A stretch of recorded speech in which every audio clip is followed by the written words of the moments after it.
मंत्र पाठ। ओम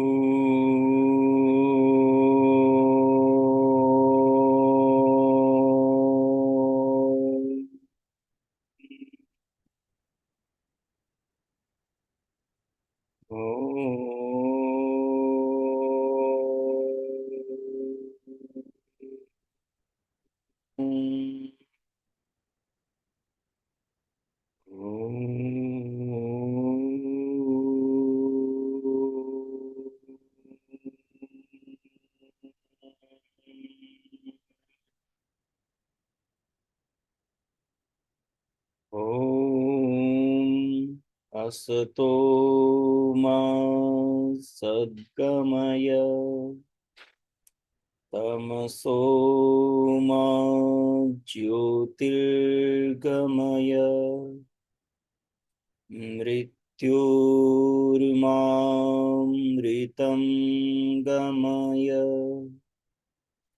ओम शांति शांति शांति। ओम ओम। सरल योग से ईश्वर साक्षात्कार योग दर्शन पाठशाला में आप सभी महानुभावों का, माताओं का, बहनों का, मित्रों का हार्दिक स्वागत है। पीछे हमने योग दर्शन से संबंधित भूमिका पढ़ी। भूमिका किसी भी शास्त्र का प्राण होती है। भूमिका किसी भी शास्त्र का आधार होती है। भूमिका शास्त्र का वो द्वार होता है जिस द्वार से शास्त्र के कलेवर तक पहुंचा जाता है। तो पीछे हमने 8 कक्षाओं में योग दर्शन की भूमिका को समझा कि आखिर योग है क्या, योग का जन्म कहाँ से हुआ है और योग की प्राप्ति कैसे होती है।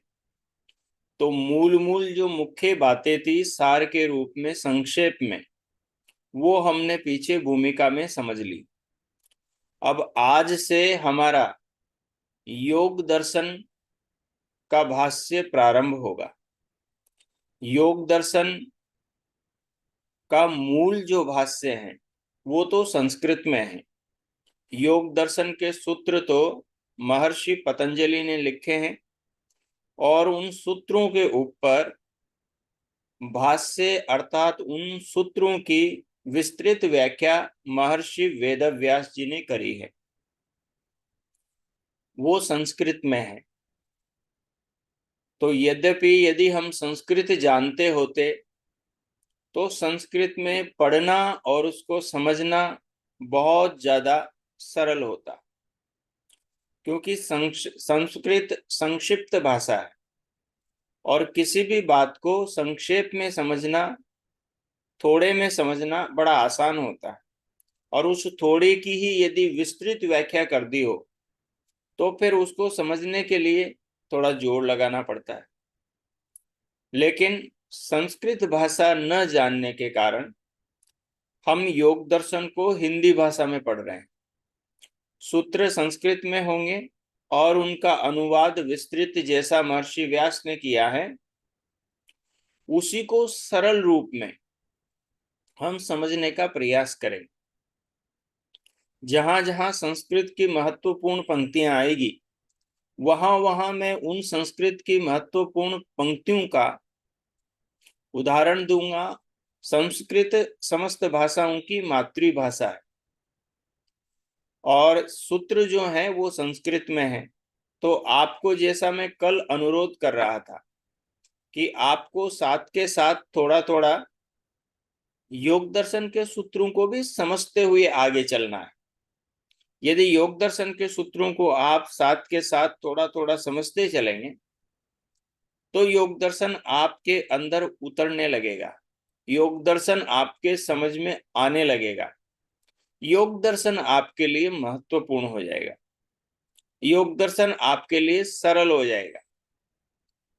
सारी जटिलताओं को दरकिनार करते हुए हम योग दर्शन के सूत्रों के अनुसार उनके मर्म को हिंदी आर्य भाषा में सरल तरीके से समझने का इस कक्षा में प्रयत्न करेंगे।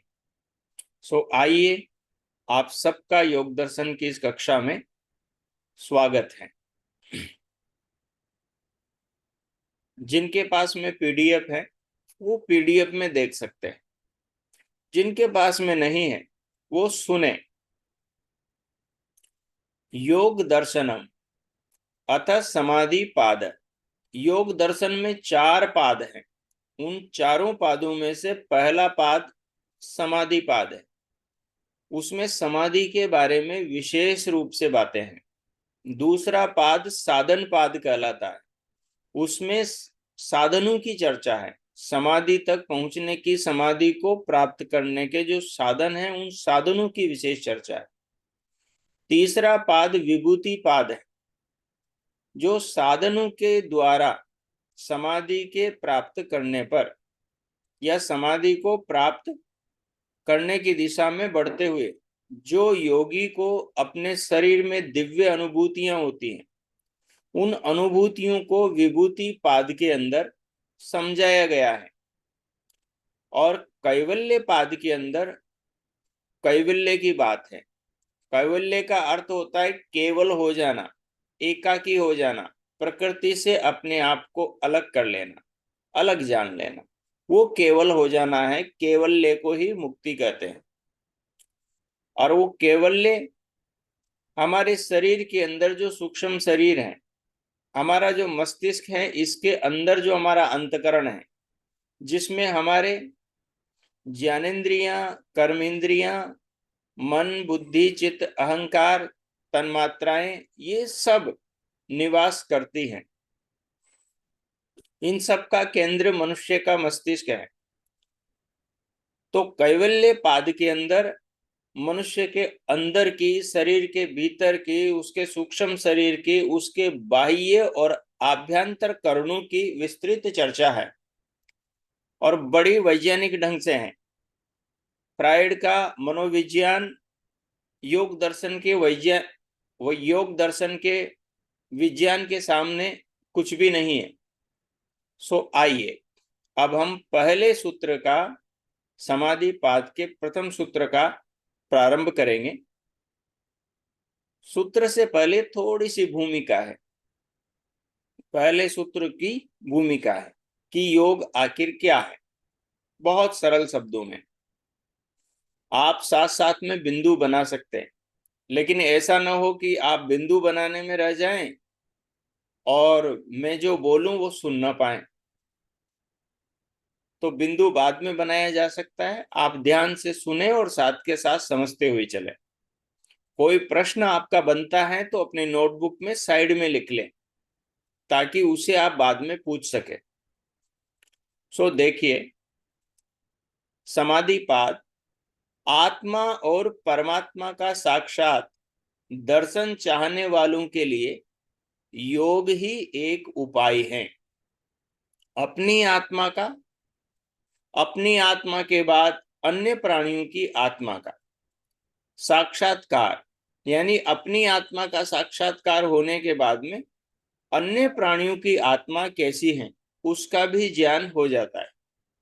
और फिर समस्त आत्माओं के लिए इस सुंदर संसार का निर्माण करने वाला, शरीर को प्रदान करने वाला, समस्त प्राणियों का पालन पोषण करने वाला जो परम पिता परमात्मा है, उस परमात्मा का साक्षात दर्शन करने की चाह रखने वालों की चाह पूरी होती है। जब आत्मा का दर्शन हो जाता है, तब आत्मा का ज्ञान हो जाता है, तब तो आत्मा और परमात्मा के साक्षात्कार का जो उपाय है, साधन है, माध्यम है, उसका नाम योग है। उस योग की सविस्तार शिक्षा देने के लिए भगवान पतंजलि योग शास्त्र का आरंभ करते हैं। शुरुआत करते हैं। तो शुरुआत में सबसे पहले महर्षि पतंजलि एक सूत्र बनाते हैं, और वो सूत्र है, आप अपने अपने मन में बोले, अथ योग अनुशासनम, अथ योग अनुशासनम, अलग अलग करके। अब इसको मिलाकर बोले, अथ योगानुशासनम। अथ जो शब्द है ये आरंभ के अर्थ में आता है। किसी भी बात को शुरुआत करें तो उसके आरंभ में अथ शब्द बोला जाता है। अथ का मतलब होता है अब। जैसे आप कोई बात कहें तो आप लोगों को जागरूक करेंगे, उनका ध्यान अपनी ओर करेंगे और उनसे ये कहेंगे कि अब मैं अपनी बात कहना आरंभ करता हूं, आप सब लोग ध्यान से सुनो। तो यहाँ पर योग के ज्ञान को देना प्रारंभ करने से पहले महर्षि पतंजलि कह रहे हैं कि अब मैं अपनी बात कहूंगा योग के बारे में, इसलिए जागरूक हो जाओ, सावधान हो जाओ, मेरी बात सुनो, मेरी ओर ध्यान दो, ये अभिप्राय है। तो अथ का मतलब है अब शास्त्र कर्ता शास्त्र का आरंभ कर रहा है। तो क्या कह रहे हैं, अथ योगानुशासनम, कह रहे हैं कि अब हम योग शास्त्र का आरंभ करते हैं। तो योगानुशासन क्या है, तो योग की शिक्षा देने वाला शास्त्र योगानुशासनम है। योग अनुशासनम, योग का अर्थ क्या है, आत्मा और परमात्मा का साक्षात कराने का जो उपाय है, उस उपाय का नाम योग है। और अनुशासन क्या है, अनुशासन में शासन और अनु दो शब्द हैं। अनु शब्द जो है वो संस्कृत में किसी परंपरा को बताने के लिए, प्रकाशित करने के लिए होता है। अनु का अर्थ है अनुगच्छति, यानी उसके पीछे चलता हूं। अनुखादामी यानी उसके बाद गाता हूं। और अनुशासन यानी उसके बाद का शासन। शासन का मतलब होता है, जैसे हम कहें कि यहाँ तो बीजेपी का शासन है वर्तमान में, इसका मतलब क्या हुआ कि बीजेपी की व्यवस्था, बीजेपी का नियम, बीजेपी का कानून, बीजेपी की व्यवस्थाएं इस समय देश में हैं, बीजेपी का शासन है। ऐसे ही कह रहे हैं योग अनुशासनम, कह रहे हैं जो पूर्वज ऋषि मुनियों से और उनसे भी पूर्व जो परमपिता परमात्मा से, जैसे हमने भूमिका में पढ़ा कि योग कहाँ से निकला, योग निकला है वेद से, और वेद के बाद में कहाँ से, उपनिषद से, और उपनिषद के बाद में महर्षि पतंजलि तक ये परंपरा से योग दर्शन के सिद्धांत पहुंचे। और उन्हीं योग दर्शन के सिद्धांतों को महर्षि पतंजलि ने योग सूत्रों के अंदर प्रस्तुत किया, योग सूत्रों के माध्यम से या योग सूत्रों के रूप में हमारे सामने रखा है। तो अनु का मतलब है आगे से जो परंपरा से ज्ञान आ रहा है, हमारे पूर्वज ऋषि मुनियों से जा रहा है, उसी ज्ञान को परंपरा से ग्रहण करके महर्षि पतंजलि ने हमारे सामने योग शास्त्र के रूप में रखा है।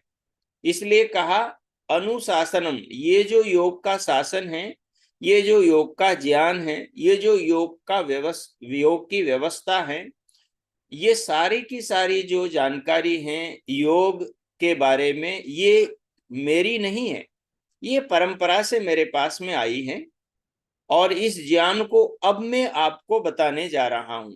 ये इस सूत्र का मतलब है। इसलिए कहा अथ योगानुशासन।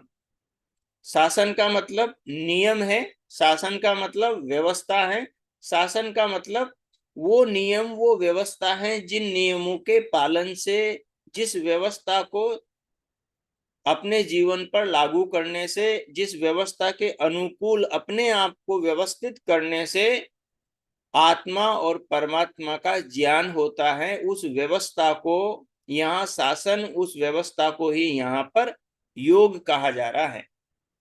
तो उस व्यवस्था को आगे कहना प्रारंभ करते हैं। तो योग क्या है, इसको यदि और भी हम समझे सरलता से, तो योग समाधि, योग नाम समाधि का है। और समाधि क्या है? समाधि हमारे चित्त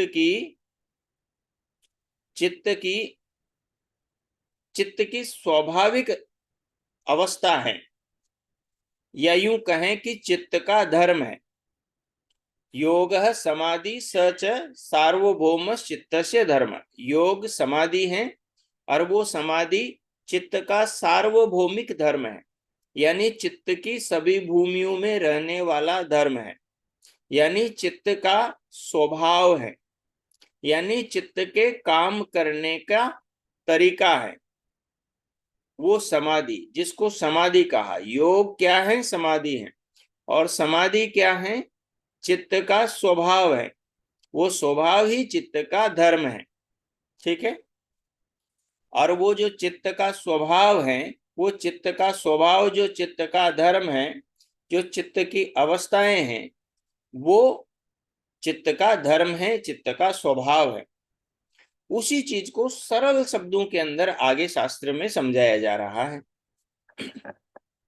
अब थोड़ा सा आप यदि परिकल्पनाओं से जुड़ेंगे, थोड़ा थोड़ा अपने अंदर उन्मुख होंगे, तो आपको बातें सरलता से समझने में आने लगेगी, नहीं तो चीजें जटिल हो जाएगी। तो उसके लिए क्या करेंगे? उसके लिए आप क्या करें, जैसा यहाँ पर कह रहे हैं वैसा वैसा अपने अंदर महसूस करते चले जाएं, अंदर समझते चले जाएं।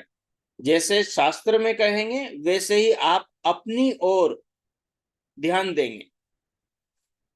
तो देखिए, पहले सूत्र में कहा कि अतः योगानुशासनम, अब योग के शास्त्र का प्रारंभ करते हैं।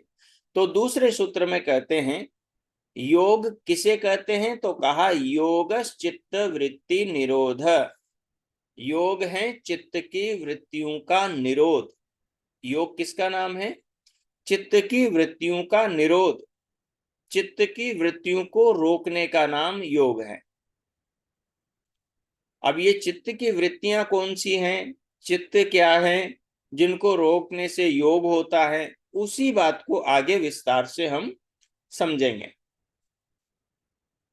दूसरा सूत्र है योग चित्त वृत्ति निरोध। योग है चित्त की वृत्तियों का निरोध, मतलब रोकना। योग का अर्थ योग हुआ, और चित्त का मतलब जिसके अंदर वृत्तियां चलती हैं। वो यंत्र हमारे मस्तिष्क में रहता है, हमारी आत्मा के पास में रहता है, जिसके अंदर वृत्तियां चलती है, उन वृत्तियों को हमारी आत्मा अनुभव करती है। तो उन वृत्तियों को जो चित्त में चलती हैं, उनको रोकना योग है। योग है चित्त की वृत्तियों को रोकना। अब ये चित्त क्या है, वृत्तियां क्या है, उनको कैसे रोका जाता है, किस किस प्रकार की होती हैं, उसको आगे हम विस्तार से समझेंगे। मैं बातें बीच बीच में आपके सामने रिपीट कर रहा हूं, उसका अभिप्राय है कि बातें आपके सामने बार बार आए तो आपकी समझ में ये बातें बैठ जाएं। यह जो सृष्टि हम देखते हैं, अब जो अभी तक कहा है, उन्हीं बातों को एक सरल रूपक के माध्यम से समझने का प्रयास कीजिए। ये जो हम सृष्टि देखते हैं, ये जो दुनिया देखते हैं, यह बाहिर है, यह बाहर है, और आत्मा भीतर है। हम जो ये संसार देख रहे हैं, ये संसार हमारे बाहर है, और हम जो आत्मा है वो शरीर के अंदर है। तब भीतर बैठा हुआ आत्मा इसको, इस संसार को किस प्रकार देख सकता है? हमारे अंदर जो आत्मा बैठा हुआ है, हम बैठे हुए हैं, तो इस बाहर के संसार को हम कैसे देख सकते हैं, क्योंकि हम तो अंदर बैठे हुए हैं। तो कह रहे हैं इस प्रश्न का उत्तर है कि बाहर के पदार्थ का प्रतिबिंब हमारे नेत्र की पुतली पर पड़ता है। बाहर की चीजों का प्रतिबिंब, जैसे दर्पण लगा हुआ है शीशा, और शीशे के सामने हम जाके खड़े हो जाते हैं, तो शीशे के सामने खड़े होते ही हमारी आकृति का प्रतिबिंब शीशे पर पड़ता है और शीशे में हमें अपनी आकृति, अपनी सूरत, अपनी शक्ल दिखाई देती है। तो ये जो शीशे में दिखाई दे रही है सूरत, इसको प्रतिबिंब बोलते हैं योग की भाषा में। ठीक है, तो ये कह रहे हैं कि हमारे जो नेत्र हैं, आंखों की पुतलियां हैं, ये काली काली, बोले कि इनके ऊपर बाहर की चीजों के प्रतिबिंब पड़ते हैं। आप किसी व्यक्ति की आंखों में देखना तो आपको उसकी आंख में अपनी शक्ल दिखाई देगी। जैसे आप देखोगे आपको अपनी शक्ल उस आदमी सामने वाले की आंख में दिखाई देगी, अपनी आकृति दिखाई देगी। आप गर्दन हिलाओगे तो उसकी आंखों में आपकी गर्दन हिलती हुई दिखाई देगी। इस बात को ये कह रहे हैं कि बाहर की चीजों के प्रतिबिंब हमारी आंखों की पुतलियों पर पड़ते हैं। अब वो प्रतिबिंब पड़ने के बाद में क्या होता है, उससे सूक्ष्म जो नाड़ियां हैं, हमारी आंखों के अंदर की नाड़ियां हैं, कई लोगों के आंखों के पास में जो पुतलियों के आसपास जो सफेद सफेद वाला भाग है, इसमें नाड़ियां दिखाई देती हैं और डॉक्टर जानते हैं कि इन आंखों के पीछे नाड़ियों का जाल है, बिल्कुल बारीक बारीक। क्योंकि हमारे शरीर के अंदर 72,000 नाड़ियां हैं। कितनी? 72,000 नाड़ियां। हमारी आंखों के पीछे भी नाड़ियां हैं। अब ये आंखों की पुतलियों पर जो बाहर का प्रतिबिंब पड़ता है, तो वो प्रतिबिंब जो है वो उन नाड़ियों को प्रेरित करता है और वो नाड़ियों के माध्यम से प्रतिबिंब की तरंगे बनकर वो सीधी नाड़ियों के द्वारा हमारे मस्तिष्क में पहुंचती है। तो कह रहे हैं उससे सूक्ष्म नाड़ियों में क्रिया होती है। वो जो प्रतिबिंब पड़ता है ना, उससे हमारी सूक्ष्म नाड़ियों में क्रिया होती है। जैसे मान लो सूर्य की रश्मियां हैं, सूर्य का प्रकाश है, अब हमारी चमड़ी पर भी पड़ता है, थोड़ी देर में चमड़ी गर्म हो जाती है। यदि लेंस बीच में लगा लोगे, नीचे कागज रखा होगा, तो उस प्रकाश लेंस पर गिरेगा, लेंस उस प्रकाश को इकट्ठा करेगा, इकट्ठा करके एक जगह कागज पे डालेगा और कागज जल जाएगा। हमारी जो पुतलियां हैं, बाहर के प्रतिबिंब पुतलियों पर गिरते हैं। कुछ प्रकाश बाहर के चुभने वाले होते हैं, देखे नहीं जाते, इतने तीव्र होते हैं, तीक्ष्ण होते हैं, चुभते हैं। कुछ प्रकाश शीतल होते हैं। कुछ चीजें देखने में, जैसे हरी पत्तियां हैं, हरे पेड़ पेड़ पौधे हैं, उनको देखने से शीतलता मिलती है। लेकिन कोई उष्ण चीज अत्यंत जिसमें लाइट हो, जैसे किसी गाड़ी की हेडलाइट है, उसको देखते ही हमारी पुतलियां सिकुड़ जाती, देख नहीं पाती। तो क्या है, बाहर के प्रतिबिंब का प्रभाव सीधा हमारे पुतलियों की नाड़ियों पर पड़ता है, जो सूक्ष्म सूक्ष्म नाड़ियां हैं। और वो नाड़ियां नाड़ियां उस प्रतिबिंब को लेकर, उन तरंगों को लेकर सीधी मस्तिष्क के अंदर पहुंचती है, दिमाग में पहुंचती है। मस्तिष्क के द्वारा चित्त में वो नाड़ियां पहुंचती हैं, चित्त में पहुंचती। अब आपके मन में आएगा जी ये चित्त क्या चीज है? तो देखिए, चित्त सूक्ष्म सूक्ष्म परमाणु, सूक्ष्म से सूक्ष्म जो अणु परमाणु हैं प्रकृति के, चित्त के, तो उन परमाणु का एक पुंज है जो हमारे मस्तिष्क में रहता है। और उन जो उसके चित्त के जो पार्ट हैं, चित्त के जो अवयव हैं, उन्हीं के ऊपर ये जो मस्तिष्क में नेत्रों की पुतलियों से नाड़ियों के माध्यम से प्रतिबिंब तरंगे बनकर आते हैं और मस्तिष्क के द्वारा चित्त में जाते हैं, चित्त में यानी उसके अवयवों में जाते हैं, और वो अवयवों के अंदर चित्त के परमाणु में जाते हैं और वहां की उन तरंगों को आत्मा अनुभव करता है, आत्मा अनुभव करता है। तो मस्तिष्क के द्वारा चित्त में पहुंचता है वो इंद्रियों के द्वारा, नेत्रों के द्वारा देखा हुआ प्रतिबिंब। चित्त और आत्मा दोनों एक जगह रहते हैं। हमारा चित्त और हमारी आत्मा दोनों एक जगह रहते हैं। आत्मा बीच में रहती है और चित्त आत्मा के चारों ओर रहता है, ऐसा समझिए। चित्त और आत्मा दोनों एक जगह रहती हैं। अब वह दृश्य जो बाहर था, बाहर के आत्मा के पास पहुंच गया। आत्मा दृष्टा है, आत्मा दृष्टा है। दृष्टा का अर्थ होता है देखने वाला, लेकिन यहाँ देखने वाले का अर्थ है जानने वाला। आत्मा तरंगों को जानता है, जो चित्त में पहुंचती हैं आत्मा उन्हें जानता है, इसलिए आत्मा को यहाँ कहा गया दृष्टा। तो चित्त और आत्मा दोनों एक जगह रहते हैं। अब वह दृश्य बाहर के तरंगों के रूप में मस्तिष्क के माध्यम से चित्त में पहुंचते हैं और आत्मा उन तरंगों को जानता है, क्योंकि आत्मा दृष्टा है। और ये तरंगे दृश्य कहलाती हैं। ये तरंगे दृश्य दृश्य कहते हैं जिसको हम देखते हैं। मैं आपको देख रहा हूं, आप मुझे देख रहे हो, तो आपके लिए मैं दृश्य हो गया और आप मेरे लिए दृष्टा हो गए। ठीक है, आप देखने वाले दृष्टा हो गए और जो दिखाई दे रहा है वो दृश्य हो गया। तो देखने वाला दृष्टा है। अब देख कौन रहा है? ये शरीर देख रहा है या आत्मा देख रही है? तो उत्तर होगा शरीर तो माध्यम है, आंखें भी माध्यम है, लेकिन देख तो जान तो आत्मा ही रहा है। जब आत्मा शरीर में नहीं होता तो आंखें होती हैं, शरीर होता है, शरीर में सारी चीजें होती है, लेकिन फिर भी शरीर देख नहीं पाता, कोई प्रतिक्रिया कर नहीं पाता। तो इससे सीधी सी बात क्या निकल कर आती है कि देखने वाला तो आत्मा है, तो आत्मा ही यहाँ दृष्टा है। और आत्मा के द्वारा जो देखा जा रहा है, क्या देखा जा रहा है? बाहर का दृश्य देखा जा रहा है। कहाँ देखा जा रहा है? चित्त में देखा जा रहा है। तो ये जो चित्त है ये दृश्य है आत्मा के लिए। चित्त दृश्य है क्योंकि बाहर की प्रतिबिंबों के जो चित्र हैं, आकृतियां हैं, तरंगे हैं, शब्द हैं, बाकी इंद्रियों के, वो सब चित्त में पहुंचते हैं और आत्मा चित्त में ही उनको जानता है। तो ये चित्त, वो तरंगे, वो वृत्तियां सब दृश्य हो गई। चित्त दृश्य है, चित्त में उठने वाली तरंगे वृत्तियां दृश्य हैं, और उन वृत्तियों का चित्त का जानने वाला जो आत्मा है वो दृष्टा है। वो आत्मा दृष्टा कहलाएगा। ठीक है, और चित्त और वृत्तियां दृश्य हैं।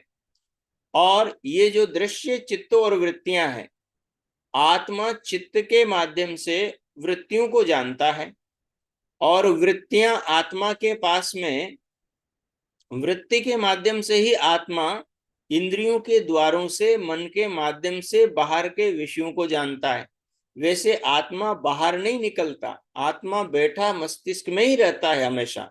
बस बाहर की जो व्यवस्था है, नेत्रों की, श्रोत्रों की, रसना की, घ्राण की, त्वचा की, ये जो इंद्रियां हैं, ज्ञानेंद्रियां, इन इंद्रियों के द्वारा बाहर से विषयों को लेकर मन के माध्यम से उन तरंगों को नाड़ियों के द्वारा मस्तिष्क में पहुंचाया जाता है, और मस्तिष्क उन तरंगों को सीधा चित्त में पहुंचाता है, और चित्त में आत्मा उन तरंगों को, वृत्तियों को जानता है।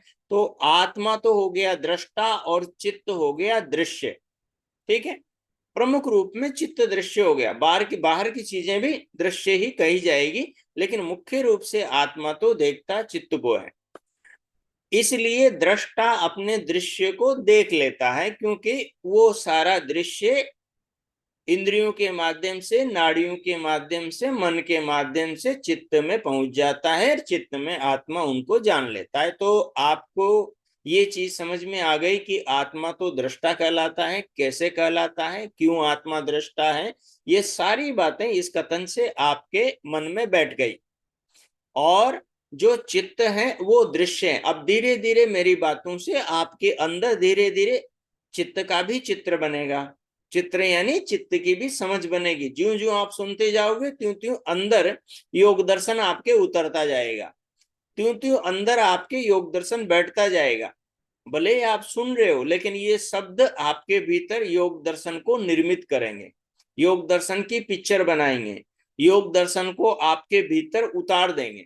जैसे जैसे बात समझते जाओगे, तो भले किताब इतनी बड़ी है, किताब में भले हजारों लाखों पंक्तियां होगी, लेकिन समझ में जैसे जैसे आता जाएगा तो ये ज्ञान सिमटता चला जाएगा, और छोटी सी जो चित्त है, छोटा सा, उस छोटे से चित्त के अंदर ही सब समा जाएगा, उसका चित्त को बोझ नहीं लगेगा। ठीक है, तो जब बाहर का दृश्य चित्त पर पहुंचा है, तो अब चित्त उस पहले आकार से एक नए आकार वाला बन गया। अब बात को समझिए, चित्त हमने जान लिया, अब चित्त के अंदर जो वृत्तियां पैदा होती है उन वृत्तियों को जानेंगे हम। हमने क्या कहा था कि योग समाधि है, और समाधि चित्त की सभी भूमियों में रहने वाला चित्त का धर्म है, यानी चित्त का स्वभाव है। और वो जो चित्त का स्वभाव है वो 5 प्रकार का है। तो वो कैसा है, वो वृत्तियां क्या है, वो अब धीरे धीरे हम समझेंगे। अभी चित्त हमारे दिमाग में बैठ गया है, चित्त क्या चीज है। अब कह रहे हैं कि चित्त में जो तरंगे पहली बार जो आपने देखा, मान के चलो आप शीशे के सामने खड़े हो, और शीशे के सामने खड़े हो तो आपको अपनी ही शक्ल दिखाई दे रही है।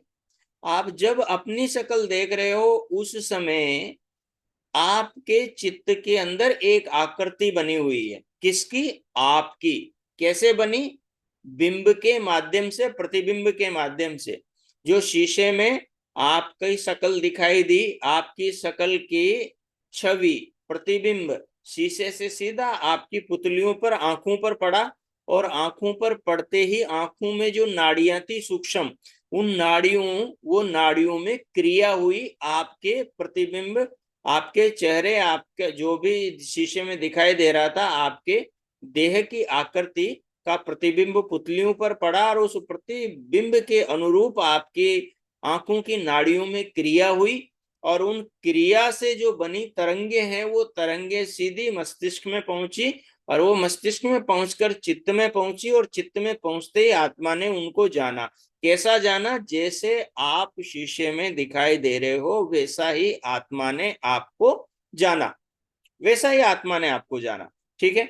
अब ये जो जान रहा है आत्मा इस समय, जैसे मुझे देख रहे हो आप, अभी मुझे जान रहे हो आप, मैं आपको देख रहा हूं, जिनका वीडियो चालू है उनको। ठीक है। अब अचानक, अब अचानक क्या होता है, यदि आप इधर गर्दन घुमाओ तो इधर दूसरी चीजें रखी हुई है, तो फिर क्या है, बिंब बदल जाए, प्रतिबिंब बदल जाएगा। अभी तो आपके लिए मैं प्रतिबिंब बना हुआ हूं, मेरी छवि की आपकी पुतलियों के द्वारा तरंगे नाड़ियों के द्वारा आपके मस्तिष्क में पहुंच रही है, और मस्तिष्क में पहुंच रही है और आपकी आत्मा जान रही है। लेकिन आप गर्दन ऐसे घुमाओ, इधर जो चीजें रखी हुई है, एकदम आपके चित्त की आकृति बदलेगी, यानी चित्त का विषय बदलेगा, यानी चित्त के अंदर वो तरंगे बदल जाएगी, वो वृत्तियां बदल जाएगी। अब जो चीज देख रहे हो उसकी वृत्ति चित्त के अंदर जाएगी। अब चित्त उस आकार का हो जाएगा। एक किताब देख रहे हो तो किताब के आकार का होगा, एक मटका देख रहे हो तो मटके के आकार का हो जाएगा, एक आप गिलास देख रहे हो तो गिलास के आकार का हो जाएगा, और दीवार देख रहे हो तो दीवार के आकार का हो जाएगा। तो चित्त जो आपका है, वो जैसा प्रतिबिंब आपके पुतलियों पर पड़ेगा, उस प्रतिबिंब के अनुरूप जो नाड़ियों से तरंगे जाएगी, उन तरंगों को पाकर चित्त वैसे रूप वाला हो जाएगा, वैसे आकार वाला हो जाएगा।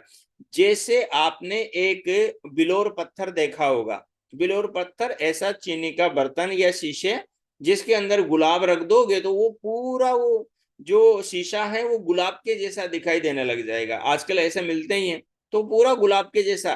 तो चित्त में जिस जो भी तरंग जाएगी, चित्त के अंदर जो भी बाहर से तरंग जाएगी, छवि जाएगी, आकृति जाएगी, रूप जाएगा, तो चित्त वैसा ही हो जाएगा, और आत्मा फिर वैसा ही जानेगा।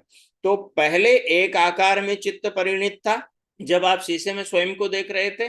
अब जब शीशे से आपने गर्दन घुमाकर दूसरी तरफ देखा तो दूसरी चीज दिखाई दी, तो अब चित्त दूसरे आकार में परिणित हो गया, जो दूसरी चीज दिखाई दी। ऐसे ही मार्केट में आप चलते हैं रास्ते पर, तो हजारों हजारों चीजें क्रमशः बारी बारी से आपको दिखाई देती है, और आपका चित्त बार बार उन उन दृश्यों के अंदर जो आलम्बन सामने दिखाई दे रहे हैं उनमें परिणत होता रहता है, आकार बदलता रहता है, और आत्मा चित्त के उन बदले हुए आकारों को साथ का साथ जानता रहता है। ये आपके अंदर का सिस्टम काम इस प्रकार से करता है। वो जानता रहता है आत्मा साथ का साथ लगातार, कि अब चित्त की ये आकृति बदल गई, अब दूसरे आदमी को देखा तो दूसरी आकृति, तीसरे को देखा तो तीसरी आकृति, चौथे को देखा तो चौथी आकृति। जिस आकृति को आपने पहले से देख रखा है, पहले से उससे संबंधित ज्ञान स्मृतियां आपके अंदर पड़ी हुई है, उस आकृति को देखते ही वो सारी की सारी स्मृतियां आपके चित्त के अंदर उस आकृति के साथ में ही उदित होगी। तो आत्मा साथ में उस व्यक्ति वस्तु से संबंधित जो जानकारी पूर्व से चित्त में पड़ी हुई है, उनको जानकारियों को भी आपके सामने लाएगा। जो जितनी पुरानी है धूमिल होगी, जो जितनी नई है आपके सामने आ जाएगी। तो ये आपके चित्त में निरंतर चलता रहता है। चित्त आकृति अपनी बदलता रहता है, यानी उसमें जो तरंगे जाती हैं उन तरंगों के अनुरूप चित्त परिवर्तित होता रहता है। चित्त परिवर्तित होता रहता है, ऐसा। इसी प्रकार इसी आकार को, जो चित्त में ये आकार होता है, इसी आकार को वृत्ति कहते हैं। इसी आकार को चित्त वृत्ति कहते हैं। चित्त की आकृति को चित्त की वृत्ति कहते हैं। ठीक है। वृत्ति जो शब्द है बराबर इसको व्यापार बोलते हैं।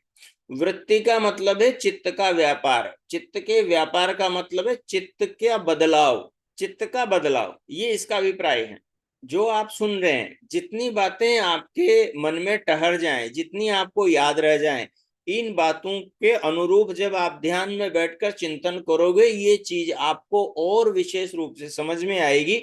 इसको समझने में और इसको महसूस करने में आपको बहुत आनंद आएगा, क्योंकि आप अपनी बॉडी, अपने शरीर के भीतर का जो रहस्य, जो सिस्टम व्यवस्था भगवान की बनाई हुई है, सोचने समझने की, देखने बोलने की, प्रतिक्रिया करने की, वो सारी आपके समझ में आने लगेगी। शास्त्रों ने कहा, ऋषियों ने कहा, यथा पिंडे तथा ब्रह्मांडे। जैसा पिंड में व्यवस्था है वैसे ब्रह्मांड में व्यवस्था है। ब्रह्मांड का संक्षिप्त छोटा रूप मानो आपका पिंड है। आपने पिंड को जान लिया, पिंड के भीतर, शरीर के भीतर के रहस्यों को जान लिया, समझो आपने ब्रह्मांड के रहस्यों को जान लिया। तो आप शरीर के अंदर प्रवेश करेंगे तो मानो आप ब्रह्मांड के अंदर प्रवेश करेंगे। शरीर से ही बाहर की सारी स्थितियां आपको धीरे धीरे समझ में आने लगेगी, और ये स्थितियां ज्यों ज्यों समझ में आने लगेगी, त्यों त्यों जो आपकी ये मान्यता है कि मैं स्त्री हूं, मैं पुरुष हूं, मैं सुंदर हूं, मैं कुरूप हूं, मैं हिंदू मुस्लिम हूं, मैं जवान बूढ़ा बच्चा हूं, ये सारी मान्यताएं अपने आप बदलती चली जाएंगी। आपको स्वयं इस बात का एहसास होगा कि शरीर आप नहीं है, शरीर आप नहीं है। सारी जो अब तक की मान्यताएं हैं, ये सब शरीर से संबंधित आपके अंदर पड़ी हुई चित्त की जानकारियां हैं, जिनको अज्ञानवश आप स्वयं के रूप में मानते चले आ रहे हैं, अज्ञानवश मानते चले आ रहे हैं। और जैसे ही इस व्यवस्था का ज्ञान होगा, इस व्यवस्था का, इस सिस्टम का ज्ञान होगा, अंदर के कार्य प्रणाली का ज्ञान होगा, वैसे वैसे ही आपका मोह भंग होता चला जाएगा। वैसे वैसे ही आपको सब चीजों की वास्तविक समझ होने लगेगी। इसी को योगानुशासन कहा है। इस व्यवस्था को ही योग कहा है। इस व्यवस्था को जानना ही योग को जानना है। इस व्यवस्था को समझना ही योग को समझना है। इस व्यवस्था का ज्ञान होते होते ही आपका अविद्या का, मोह का, राग का, द्वेष का, ईर्ष्या का, छल कपट का, तमाम प्रकार के विकारों का खात्मा, नाश होता चला जाता है। तो ये धीरे धीरे आप अंदर अपने जाओगे तो धीरे धीरे अंदर के रहस्यों को समझने लगेंगे। तो इसी आकार को वृत्ति कहते हैं। आत्मा इस वृत्ति को अनुभव करता है। उस अनुभव का नाम शास्त्र में बोध है या दृष्टि है। जो आत्मा चित्त के अंदर अनुभव करता है, जानता है चीजों को, तो वो चित्त को जानता है, तो उसको बोध बोलते हैं। अभी आप मुझे देख रहे हैं, जान रहे हैं कि सामने एक आदमी बैठा है और इसका नाम ये है, ये बोल रहा है, ये आपको बोध हो रहा है। ये आपको चित्त में ये आप जो आत्मा है, आप चित्त के अंदर मेरी इस आकृति को जान रहे हैं। ये मैं आपका बोध हो गया। आपको जो ज्ञान हो रहा है ये बोध कहलाएगा। इसी को शास्त्र के अंदर दृष्टि भी कहा है। दृष्टि भी कहा है। और इस दृष्टि का, इस बोध का जानने वाला जो आत्मा है वो दृष्टा कहलाता है। वो दृष्टा कहलाता है, बोधा कहलाता है। बोधा यानी बोध करने वाला, बोधा कहलाता है। और जो ज्ञान हो रहा है वो बोध कहलाता है। और जो ज्ञान हो रहा है वो दृष्टि कहलाती है। और उस ज्ञान को जानने वाला आत्मा दृष्टा कहलाता है। तो ये शब्दों से धीरे धीरे आप परिचित हो जाएंगे। और इन शब्दों के अंदर अपने अर्थ हैं, इन शब्दों के अंदर अपना रहस्य है। ये शब्द आपको आपकी जीवन की दिशा को मोड़ेंगे, ये शब्द आपको अध्यात्म की गहराइयों में उतारेंगे। इन शब्दों का अपना रहस्य है जो धीरे धीरे धीरे आपके सामने खुलता चला जाएगा। अब आगे देखिए, यह वृत्तियां आत्मा के सामने उत्पन्न होती हैं, इसलिए आत्मा को वृत्तियों का साक्षी कहा जाता है। एक साक्षी शब्द, साक्षी का मतलब हम कहते हैं, बोले मैं इस बात का साक्षी हूं, इस आदमी ने ये काम किया है, मैं इस बात का साक्षी हूं, इस आदमी ने ये काम किया है। इसका मतलब क्या हुआ कि आपने वो काम करते हुए उस आदमी को देखा है। ठीक है, तो वृत्तियों का आत्मा साक्षी होता है। वृत्तियां जो चित्त में चलती हैं, उन वृत्तियों का आत्मा साक्षी होता है, उन वृत्तियों को आत्मा देखता है, यानी जानता है। जानता है, जानता है। जैसे आप आंख बंद करेंगे तो अंदर आपको प्रकाश दिखाई देता है, जो साधना करते हैं उन साधकों को दिखाई देता है, तो दिखाई दे रहा है, तो उस प्रकाश को आत्मा जान रहा है और वो दिखाई भी दे रहा है। जैसे मुझे आप देख रहे हैं, मैं आपको देख रहा हूं, तो दिखाई तो दे रहा है। इस इसे देखने का नाम ही, इसे जानने का नाम ही साक्षी होना है। तो आत्मा साक्षी है चित्त का, चित्त की वृत्तियों का, चित्त पर पहुंचने वाले इंद्रिय द्वारों से प्रतिबिंबों का या अन्य इंद्रियों से। क्योंकि साक्षी वही है जिसके सामने वो घटना हुई हो, घटना घटी हो, जिसके सामने चित्त के अंदर नए नए बदलाव हुए हो, चित्त के अंदर कोई न कोई आकृति, कोई न कोई रंग रूप, कोई न कोई शब्द, कोई न कोई स्पर्श, कोई न कोई स्वाद की तरंग पहुंची हो और उस तरंग में चित्त आकृत हुआ हो। ये वृत्तियां अनेक प्रकार की होती हैं जो चित्त में चलती हैं। ये जो वृत्तियां हैं, जिन वृत्तियों में चित्त बदलता रहता है, जो हमारे चलते इधर उधर देखते सुनते खाते पीते चखते जो तरंगे जाती है, जैसे जीवा है तो जीव कुछ भी खाएंगे तो मीठा होगी चीज तो मीठे की तरंग जाएगी, यदि खट्टी होगी तो खट्टी की तरंग जाएगी, यदि मिर्ची होगी तो चरकी की तरंग चरके की जाएगी।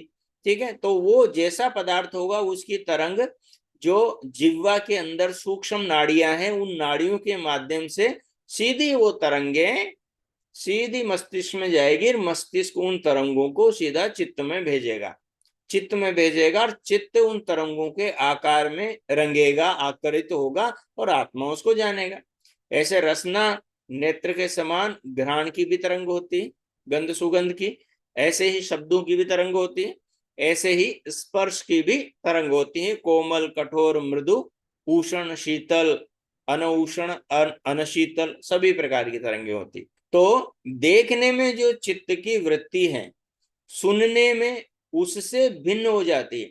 जो देखते समय जो चित्त में वृत्ति बन रही है, मैं आपको देख रहा हूं इस समय जो वृत्ति बन रही है, ठीक है, ये वृत्ति जब आप सुनोगे, मुझे देख रहे हो आप, तो देखने में एक अलग वृत्ति बन रही है। लेकिन आप आंख बंद कर लो और मेरे को केवल सुनो, तो सुनते समय एक दूसरी वृत्ति बनेगी। तो देखने से सुनने की वृत्ति दूसरी होती है और सुनने से चखने की वृत्ति दूसरी होती है और चखने से सूंघने की वृत्ति दूसरी होती है और सूंघने से छूने की, स्पर्श करने की वृत्ति दूसरी होती है और स्पर्श करने से सोचने की वृत्ति दूसरी होती है, सोचने की वृत्ति दूसरी होती। तो ये सब वृत्तियां अलग अलग होती हैं और चित्त आकार बदलता रहता है और उन आकारों को ही हमारी चेतना, हमारी आत्मा जानती है, जानती है। तो इस प्रकार ये वृत्तियां असंख्यात हैं, असंख्यात हैं। जैसे अभी देखने की अलग, सुनने की अलग, बोलने की अलग, छूने की अलग, सोचने की अलग।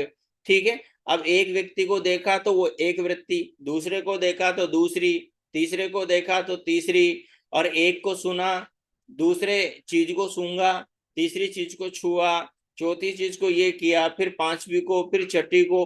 दिन भर में हम हजारों चीजों को छूते हैं, दिन भर में हम हजारों लोगों को, हजार वस्तुओं को देखते हैं, बार बार बदल बदल कर एक चीज को कई बार देखते हैं और कई हम आवाजें बार बार सुनते हैं दिन भर में और कई चीजों को हम बार बार सूंघते हैं दिन भर में। तो ये सब की तरंगें बार बार चित्त में चलती रहती हैं, अलग अलग वृत्तियां उठती रहती हैं। इसलिए कह रहे हैं वृत्तियां एक नहीं अनेक हैं। वृत्तियां एक नहीं अनेक हैं, असंख्य हैं, उनको हम गिन नहीं सकते। चित्त सर्वदा इन्हीं वृत्तियों में बदलता रहता है। इसलिए चित्त को परिणामी कहता है, कहा जाता है कि चित्त हमारा परिणामी है, परिवर्तनशील है। मनुष्य का चित्त परिणामी है, परिवर्तनशील है। अब वो परिवर्तनशील क्यों है, उसको आगे बताएंगे। तो जिस अवस्था में ये सारी वृत्तियां लीन हो जाती है, शांत हो जाती है, जैसे पानी में एक पतीला आपने लिया पानी का बड़ा सा, कि एक टप लिया, टप, और उस टप के अंदर आपने ऊपर से 5 प्रकार के पाइप डाल दिए। एक पाइप के अंदर गर्म पानी, दूसरे में ठंडा पानी, एक में लाल पानी, दूसरे में पीला पानी, तीसरे में नीला पानी, सब में अलग अलग कलर के पाइप लगा दिए, अलग अलग कलर का पानी आ रहा है। अब वो सारे पानी जब एक पतीले में, एक टब के अंदर गिरेंगे, टैंक में गिरेंगे ना, तो वहां नीचे जो पानी है उसमें तरंगे उठेगी, उसके अंदर बुदबुदे उठेंगे, उसके अंदर लहरें उठेगी। ठीक है, तो ये समझो कि वो जो टप है, टप का पानी है, वो तो आपका चित्त है। और जो ऊपर 5 जो पाइप लगे हुए हैं जिनसे अलग अलग पानी गिर रहा है, वो पांचों पाइप आपकी 5 ज्ञानेंद्रियां हैं। अब ये पांचों ज्ञानेंद्रियों से जब विषय जो उसमें पानी आ रहा है, वो मान लो पांचों ज्ञानेंद्रियों के 5 प्रकार के विषय हैं। अब ये विषय इंद्रियों के द्वारों से, पाइपों से जैसे वो पानी आ रहा है, वैसे अपने भीतर चित्त में जा रहे हैं। अब चित्त के अंदर इन सब से बिल्कुल चंचलता बनी हुई है। चित्त बिल्कुल बार बार नए नए रंगों में, नई नई आकृतियों में, नई नई ध्वनियों के अंदर, नए नए स्पर्शों में, नई नई सुगंधों में, दुर्गंधों में, नए नए भावों में परिणत होता जा रहा है। चित्त के अंदर खलबली मची हुई है। चित्र में हजारों आकृतियां बस बारी बारी से बनती चली जा रही हैं, बारी बारी से बनती चली जा रही हैं।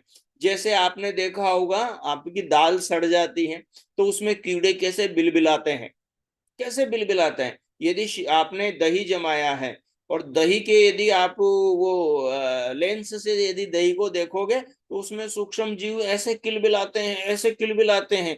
ऐसे ही आपका जो चित्त है, उसके अंदर जो बाहर के विषयों की जो तरंगे जाती हैं, वो चित्त भी आपका किलबिलाता है, किलबिलाता है। तो आत्मा उस चित्त को देखता रहता है, तो आत्मा को ज्ञान होता रहता है, उस चित्त का ज्ञान होता रहता है आत्मा को, लगातार उस चित्त को आत्मा जानता रहता है। जैसे गर्दन घुमाओगे, जैसे सोचोगे, जैसे विचारोगे, जैसे खाओगे, जैसे पियोगे, वैसा ही चित्त के अंदर वृत्ति विचार चलते रहेंगे। इसलिए कहा चित्त की वृत्तियां असंख्य हैं, अनगिनत हैं, और चित्त उन वृत्तियों में बदलता रहता है। जिस अवस्था में ये सारी वृत्तियां, जैसे पांचों नल है, वो पांचों नल आपने बंद कर दिए, पांचों पाइप की टूटियां बंद कर दी, अब क्या होगा, पांचों पाइप से पानी टप में गिरना बंद हो गया।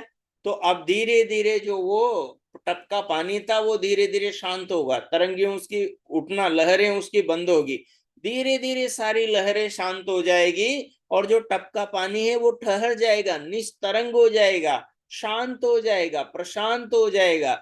अब टप टप का जो पेंदा है, वो पानी के ऊपर से नीचे का पेंदा दिखाई देने लगेगा। इसको कहते हैं निस्तरंग हो जाना, इसको कहते हैं वृत्तियों का लीन हो जाना, इसको कहते हैं चित्त का वृत्ति से रहित हो जाना, इसको कहते हैं वृत्तियों का रुक जाना।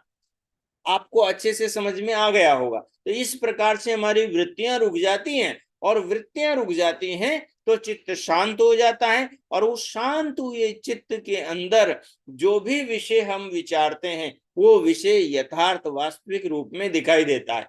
जब पांचों इंद्रियों के विषयों का, पांचों इंद्रियों के बाहर के विषयों का जो तूफान चित्त के अंदर चलता है, जब पांचों इंद्रियों को हम बाहर के विषयों से हटाकर अंतर्मुखी कर लेते हैं, और मन के अंदर एक विषय जिसका हमें ज्ञान है, चाहे परमात्मा, आत्मा, मन, बुद्धि, ईश्वर, किसी का भी एक विषय उठाते हैं, तो इंद्रियां तो बाहर से बंद हो गई, बाहर से तो वो पानी गिर नहीं रहा विषयों का, जैसे उस टब के अंदर। तो अब टब के अंदर कुछ भी नहीं गिर रहा, तो टब के अंदर जो स्थिति है वो बिल्कुल शांत है। ऐसे ही बाहर इंद्रियां जब अंतर्मुखी हो जाती हैं तो फिर जो चित्त के अंदर संस्कार पड़े हुए हैं, किताब पढ़ने के, किसी की बात सुनने के, किसी प्रकार की विषय की जानकारी के, उन उन संस्कारों, उस ज्ञान के आधार पर हम चिंतन करेंगे तो वो चिंतन जिस विषय का कर रहे हैं, वस्तु का कर रहे हैं, पदार्थ का कर रहे हैं, वो पदार्थ हु बहु जितना ज्ञान हमारे अंदर है उस चीज का, उतना वो पदार्थ क्लियर कट स्पष्ट हमारे समझ में आ जाएगा। तो वृत्तियों के लीन होने का, वृत्तियों के रुकने का ये फायदा है। उस अवस्था का नाम योग है, जब ये सारी वृत्तियां शांत हो जाती हैं और उस शांत हुए चित्त में अपनी आत्मा भी जानने में आ जाती है। शांत हुए चित्त से आत्मा जानने में आती, क्योंकि जैसे पेंदा है, जैसे टब भरा हुआ है पानी का, अब जब तक उसमें पाइप चल रहे थे तब तक तो आपका मुखड़ा नहीं दिखाई दे रहा था। आप उसमें मुंह देखोगे तो आपका मुंह नहीं दिखाई देगा, क्योंकि उस पानी के अंदर तो बुलबुले उठ रहे हैं, पानी के अंदर तो तरंगे चल रही है। लेकिन पांचों टूटियां आपने बंद कर दी, पांचों इंद्रियों को अंतर्मुखी कर दिया, बाहर से विषयों से हटा दिया। अब उसमें जैसे वो पानी शांत हो गया तो उसका पेंदा दिखाई दे रहा है। ठीक इसी प्रकार से जब ये चित्त शांत हो जाएगा, उसमें कोई वृत्ति नहीं चलेगी, तो फिर आत्मा वृत्ति को नहीं जानेगा, फिर चित्त को जानेगा। उस समय चित्त आत्मा से जुड़ा होगा, आत्मा का ज्ञान चित्त में होगा, तो उस ज्ञान चित्त वृत्ति के माध्यम से, चित्त के माध्यम से आत्मा आत्मा को जानेगा, अपने आप को जानेगा। ये वृत्ति के माध्यम से अपने आप को जानना, चित्त के माध्यम से अपने आप को जानने का नाम अस्मिता समाधि है, जो संप्रज्ञात समाधि के अंतर्गत आती है। तो इस विषय को अब चित्त के अंदर ये जो वृत्तियों का तूफान चलता है, इन वृत्तियों को वर्गीकृत किया है, इन वृत्तियों को 5 भागों में बांटा है। ये वृत्तियां 5 प्रकार की हैं, जिसके बारे में मैं शुरू में कह रहा था कि ये जो योग समाधि है, ये समाधि चित्त का धर्म है, चित्त की सभी भूमियों में रहने वाला। तो चित्त का जो स्वभाव है 5 प्रकार का, 5 प्रकार के धर्म है, तो 5 प्रकार से जो चित्त काम करता है, वो पांचों चित्त की अवस्थाओं के बारे में आगे बताएंगे। तो आज का समय तो हमारा हो गया, तो चित्त की पांचों अवस्थाओं के बारे में हम अगली कक्षा के अंदर विचार करेंगे। अब अभी जो आपने सुना है उससे संबंधित आपका कोई प्रश्न होगा तो उस प्रश्न पर हम विचार करेंगे। पहले हम शांति पाठ करेंगे, क्योंकि फिर आप बीच में बोलने लग जाओगे तो फिर किसी की आवाज नहीं होती और शांति पाठ भी ठीक से नहीं हो पाता। पहले शांति पाठ करेंगे, फिर उसके बाद में शंका समाधान करें। ओम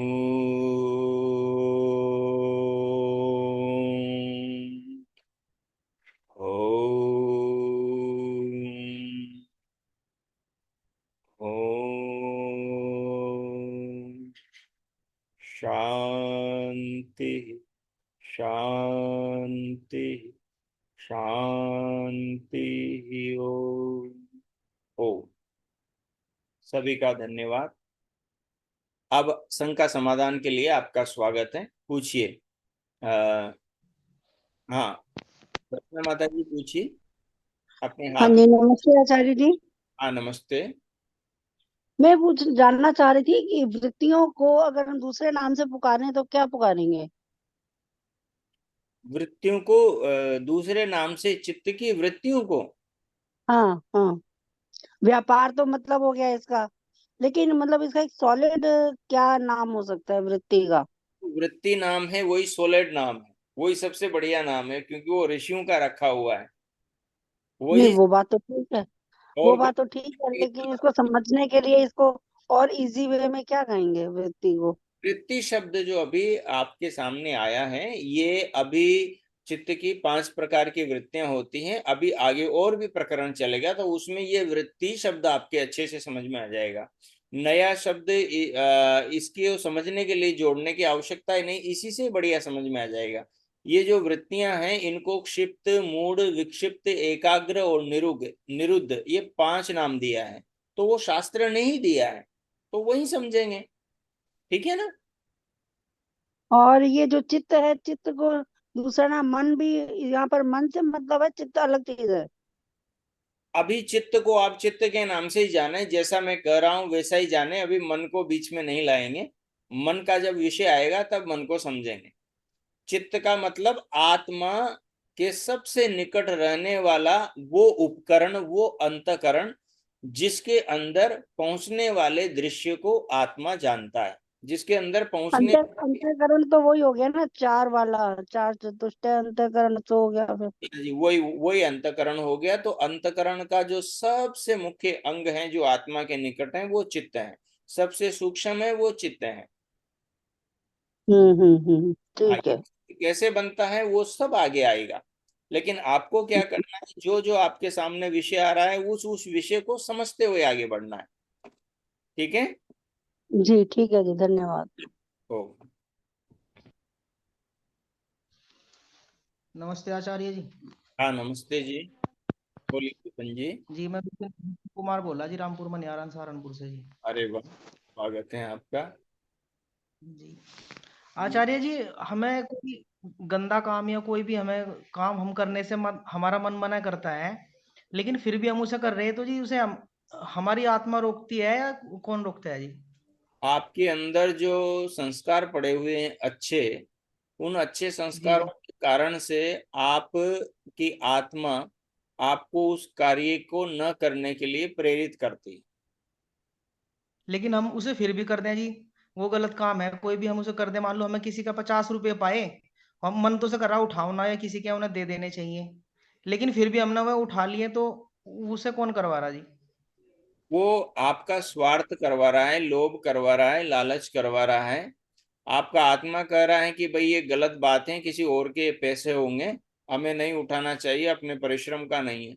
लेकिन आपकी बुद्धि कह रही है, अरे मेरे को जरूरत है, बिना कमाए इतने सारे पैसे मिल रहे हैं, कौन देख रहा है आगे जी पीछे, जी। कोई भी नहीं देख रहा है, किसको पता है, रख लो उठा कर जेब में। तो ये आपके लालच के कारण से आप उस चीज को ले रहे हैं, उठा रहे हैं, वो अपराध कर रहे हैं। जी। और आत्मा तो जी उसे जो इसे, रहा है। जी इस काम को जो करने से मना करता है कि हमें पैसे नहीं उठाने चाहिए या किसी और के हैं, तो इसे हमारी आत्मा मना कर रही है या बुद्धि? हमारी आत्मा ही मना कर रही है, बुद्धि भी तो आत्मा से ही काम करेगी, आत्मा के बिना बुद्धि क्या करेगी। बुद्धि में संस्कार जी पड़े जी। हुए हैं, उन संस्कारों का प्रयोग तो जी आत्मा ही करेगा। जी जी, ठीक है जी, धन्यवाद आचार्य जी। जी जी। और किन्हीं को कुछ, नमस्ते जी। और किन्हीं को कुछ पूछना है?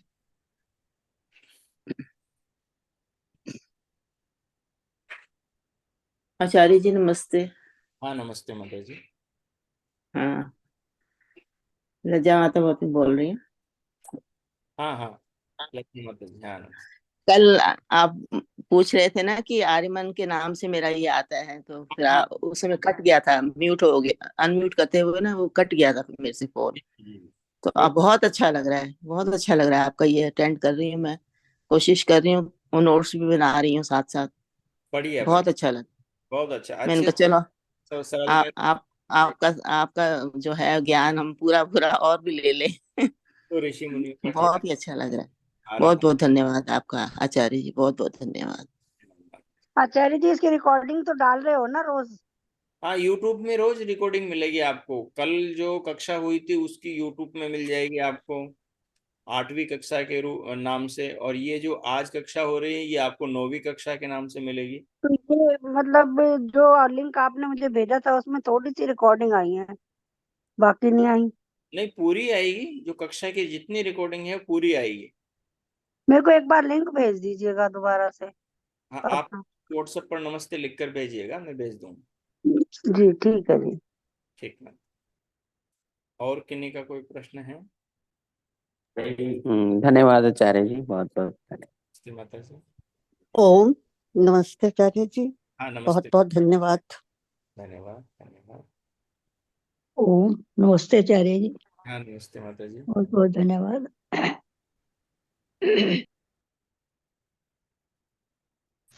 नमस्ते आचार्य जी, हाँ बहुत धन्यवाद आपका, बहुत अच्छी तरह से समझा रहे हैं। हाँ, आप कहाँ से हैं सुनीता माता जी? हाँ जी, मैं राजपुरा से हूँ, पंजाब से। राजपुरा से। हाँ अच्छा, जी, पंजाब से। पंजाब। हाँ जी, जी, स्वागत है, स्वागत है। धन्यवाद। जी जी। चलिए, किन्हीं का प्रश्न नहीं है तो फिर इतना ही रखते हैं।